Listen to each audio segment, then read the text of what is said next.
she cheated on me, or she had my heart, and she wasn't as soft to me as I wish she was, and she kind of hurt me this way or that way, and allow that woman to then absorb that and understand what she needs to do next. So You know we ain't doing that, right? You know we're most not dudes ain't doing doing. that. Well, I'm saying us men, like we ain't being vulnerable like that in the beginning. We just ain't. We So I'm going to say this. I think it's because men are afraid of being vulnerable because they don't feel like they would have a shot with a woman these days, hmm of being able to express that type of vulnerability and having the woman being empathetic to it. So I challenge women in this aspect to say, when you do encounter a brother who is willing to show this vulnerability, this is actually a plus. Welcome to Noble Nasheed. I'm your host, Nasheed Jackson, and I have a co-host. My name is Noble Solace. Some of you may know me from my social media presence. Just a brief introduction of what I do is I use the platform, the social media platform, to open up discussions about topics that are, I would say, a little bit taboo to be discussed, or they're not really addressed that much in our community, but have a very prevalent aspect in how we form relationships, how we stay in relationships, how we bond in relationships. So I act as a bridge between male and female concepts, and I always offer an empathetic standpoint and a solutionist mindset when it comes to addressing those issues. So it's a pleasure to be here. Thank you for having me. Listen, I think you don't keep me balanced because everything you just said, like I want to do those things also. Actually, I'm doing those things, and I've never said this publicly, but my goal is to make men better in relationships. Um, there are a group of men from the ages of 18 to 30 who are lost in relationships. Like they don't.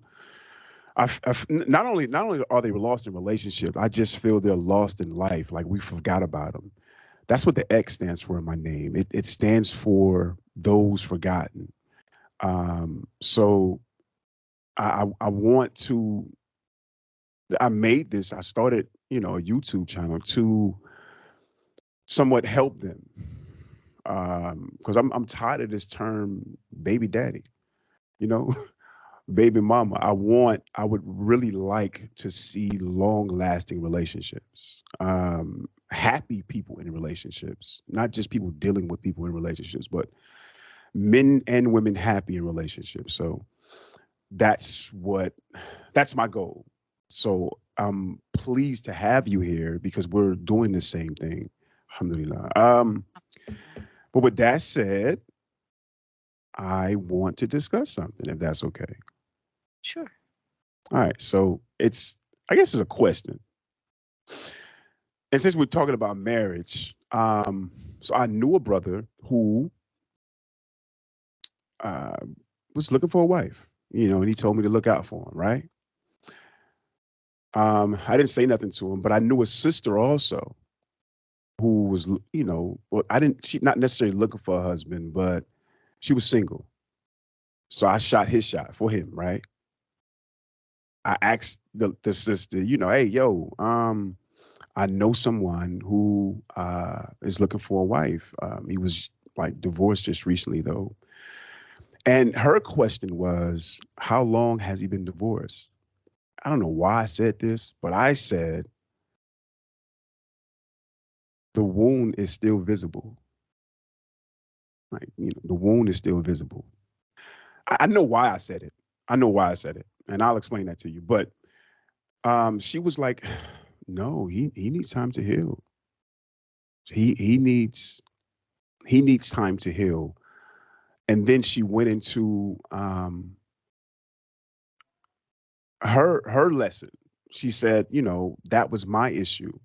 I would get divorced and then jump right back into a marriage. Um, and I didn't give myself time to heal. I guess the question in that is, how long does it take to heal?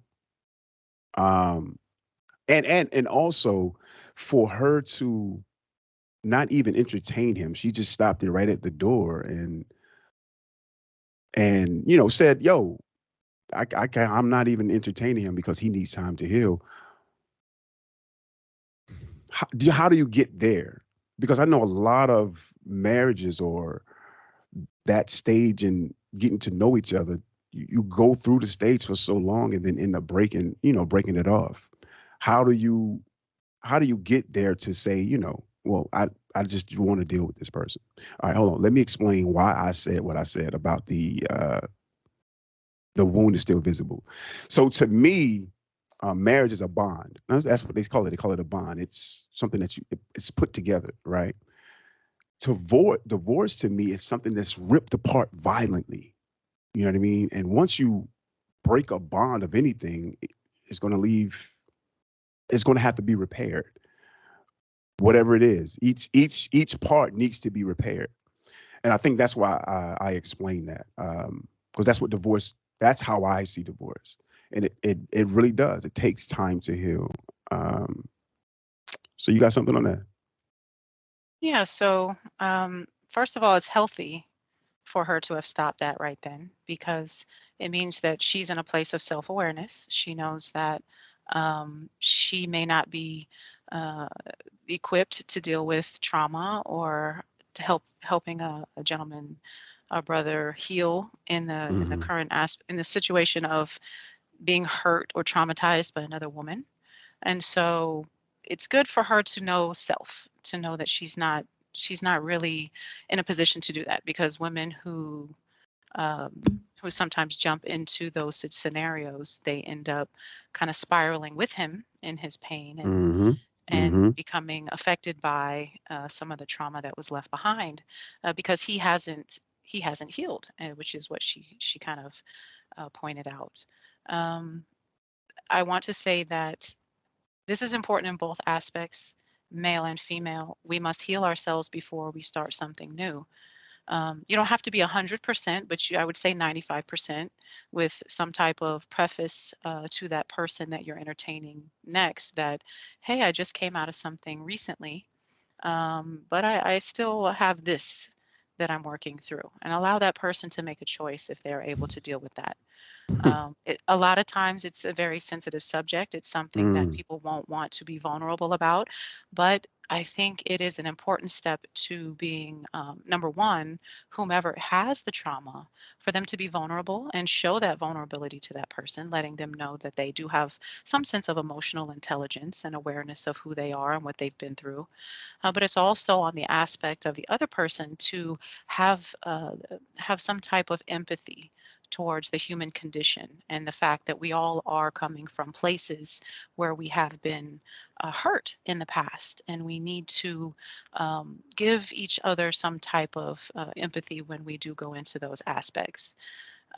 So she can definitely stop right there. It doesn't mean that other women will stop right there or other men will stop right there because some Right. some men may encounter the same thing, and women need to be forthcoming with their trauma as well.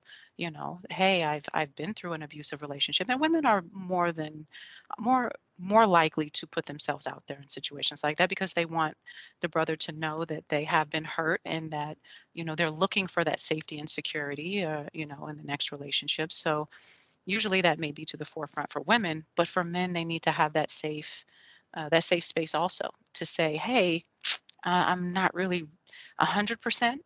I want companionship and I'm looking for companionship, but I still have, she cheated on me, or she had my heart, and she wasn't as soft to me as I wish she was, and she kind of hurt me this way or that way." And allow that woman to then absorb that and understand, what she needs to do next. So You know we ain't doing that, right? You know we're most not dudes ain't doing doing. that. I We're mean, I mean, but I'm saying us men, like we ain't being vulnerable like that in the beginning. We just ain't. We. So I'm going to say this. I think it's because men are afraid of being vulnerable because they don't feel like they would have a shot with a woman these days Hmm. of being able to express that type of vulnerability and having the woman being empathetic to it. So I challenge women in this aspect to say, when you do encounter a brother who is willing to show this vulnerability, this is actually a plus because you want him to be able to express himself. You want him to be able to share with you some of the things that he's been through. Now, again, you have to determine your level of capability of dealing with these traumas or the position that he's in. So we both have, we you know both male and female have to be careful and also have to be mindful of Hmm. each other's situation. And Hmm. so, moving forward in these situations, the brother, yes, be vulnerable. The woman, yes, be empathetic, but also be honest with yourself and who you are. If you can't deal with it, you can't deal with it. But Right. it just starts with honesty, and we have to be more honest, brothers and sisters, when engaging each other, especially these initial meetings. Just be honest, because whoever is for you, Allah will open that door. Allah subhanahu wa ta'ala will be your guide, and always make istikhara and always step forward in that aspect of knowing that you did pray first about it, and then what pray after about it, and then follow Hmm. that, because this brother who may reveal his vulnerability to you, he may be exactly what you need. He may Hmm. be what you need. His vulnerability and his trauma may complement your trauma, and or may complement something that you've healed from, and you can be his security, or brother, you can be her security. And sometimes it is complementary. It's not always a roadblock saying that someone has been in a traumatic situation. I'll give you an example, such as when a woman who has been abused and a brother who has been mistreated, they come together because, and they share these vulnerabilities with each other, because now they understand how to appreciate the other person.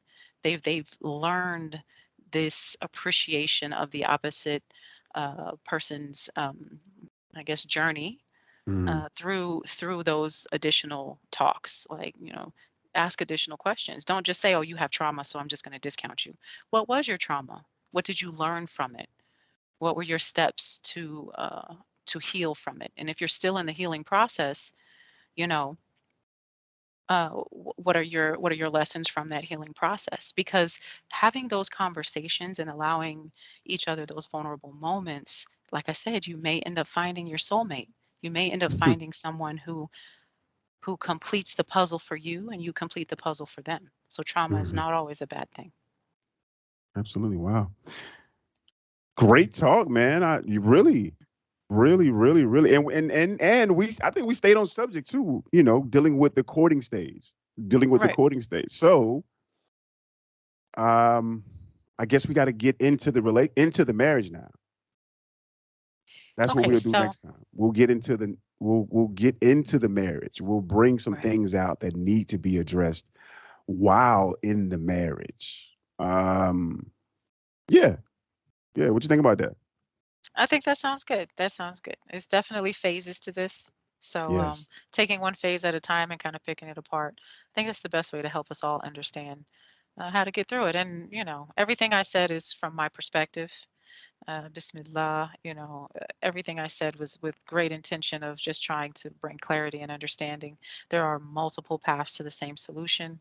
So Mhm. just be open to those paths and just be willing to be vulnerable. That's my best advice.